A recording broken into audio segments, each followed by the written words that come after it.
Amigos, aquí estamos de nuevo en esta clase. ¿Qué criterio de enseñanza debo de utilizar para educar a mi hijo? Y es un gusto para su servidor el poder compartir este tema porque creo que es muy relevante. Hay una preocupación seria por lo que está pasando con los hijos, especialmente los hijos de los creyentes, niños que crecen en la iglesia, algunos estaban en la alabanza, en algún ministerio, y de repente sucede que, pues que se alejaron, que no quieren nada. Y uno dice, bueno, ¿qué pasó, verdad? ¿Dónde falló esta situación? Y en realidad no es fácil, hermanos. Y yo quiero, mientras comparto este tema, pedirles que ustedes no se sientan culpables. Los papás que cometieron errores o no.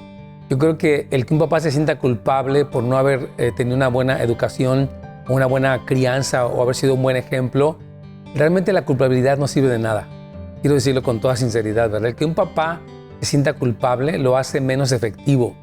¿Por qué? Porque ya desde el momento que me siento culpable ya voy a empezar a tratar de justificarme, a tratar de ganarme su afecto, a pensar más en cómo me ve él a mí que en el beneficio de él.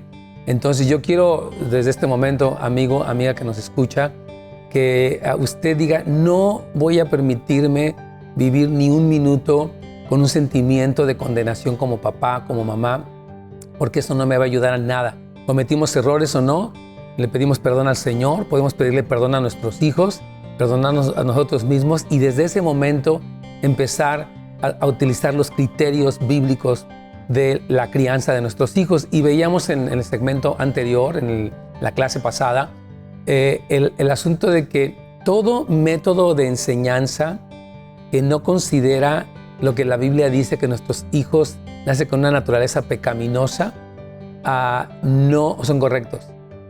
Porque, por ejemplo, la Biblia dice la necedad está ligada al corazón del niño, mas la vara de la corrección la alejará de él. Así que la Biblia dice hay una necedad que está arraigada, viene como parte del niño, viene en el paquete y presente. Por eso es que nosotros debemos de reconocerlo, y dice que hay una vara de la corrección, y tal vez en otra ocasión hablaremos específicamente del papel de la vara de la corrección como un elemento para poder alejar esa naturaleza obstinada que tienen pues nuestros hijos, ¿no?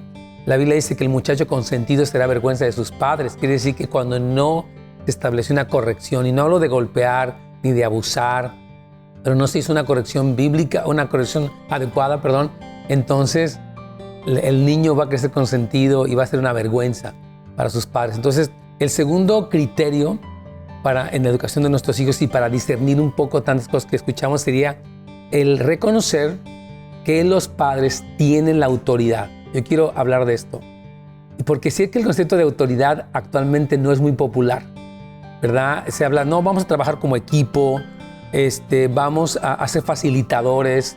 La Biblia habla, por ejemplo, uno de los mandamientos de la Biblia dice, de los 10 mandamientos dice, honra a tu padre y a tu madre para que te vaya bien y seas de larga vida sobre la tierra que el Señor tu Dios te da. Malaquías capítulo 4, versículos 5 y 6, habla del día grande y terrible del Señor y dice que Él hará volver el corazón de los padres a los hijos y de los hijos a los padres. Dice, no sea que yo venga y hiera la tierra con maldición. Quiere decir que si no hay esta relación sana entre padres e hijos y hay rebeldía, entonces la consecuencia de eso es que la tierra es herida con maldición. Entonces, es muy importante, ¿no?, el asunto de la autoridad. Yo sé que ha existido a lo largo de la historia mucho abuso de parte de la autoridad, de los padres incluso. Muchos vivimos abuso de nuestros padres y también de parte de las autoridades y de los empleadores. Y por eso no es tan popular el que se ejerza la autoridad. Pero esta filosofía está contribuyendo a una actitud antibíblica. No, yo no soy la autoridad para mis hijos, realmente no quiero ser así muy intransigente o no quiero que reconozcan mi autoridad, ¿no? Yo recuerdo que un papá me decía, yo a mis hijos jamás les voy a pegar y jamás voy a tratarlos así, ellos son mis amigos, yo quiero ser el mejor amigo de mis hijos. Le dije, híjole, creo que estás equivocado porque la Biblia habla del aspecto de honra, no porque tú te creas superior, sino porque ellos al reconocer la autoridad a lo largo de su vida, cuando ellos se enfrentan a la autoridad en la escuela, pues en el tráfico, en un trabajo, no van a poder funcionar bajo autoridad. Entonces, por eso el que los padres sepan asumir su papel de autoridad y ejercer su autoridad correctamente es muy importante. Entonces, Dios en la palabra claramente otorga la autoridad a los padres y les va a pedir cuenta de sus hijos, ¿no? Entonces, Dios es nuestra autoridad suprema. Dios Padre, Dios Hijo, Dios Espíritu Santo.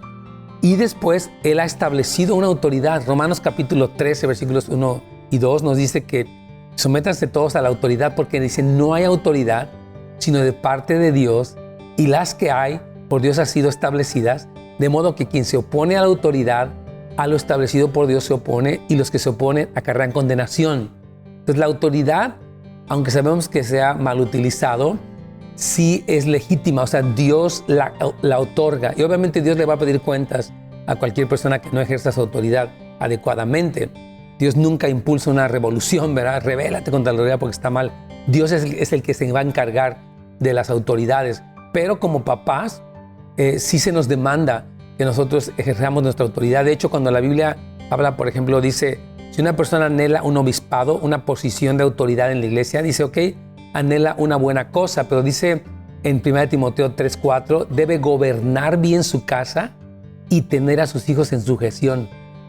O sea que está hablando de que la sujeción de los hijos es parte de una buena función pastoral, o sea, como un requisito. Entonces, Dios, repito, es nuestra autoridad y la Biblia nos habla de someternos. Entonces, cualquier filosofía que nos enseña, tú no tienes por qué considerarte ninguna autoridad, está equivocada, ¿verdad?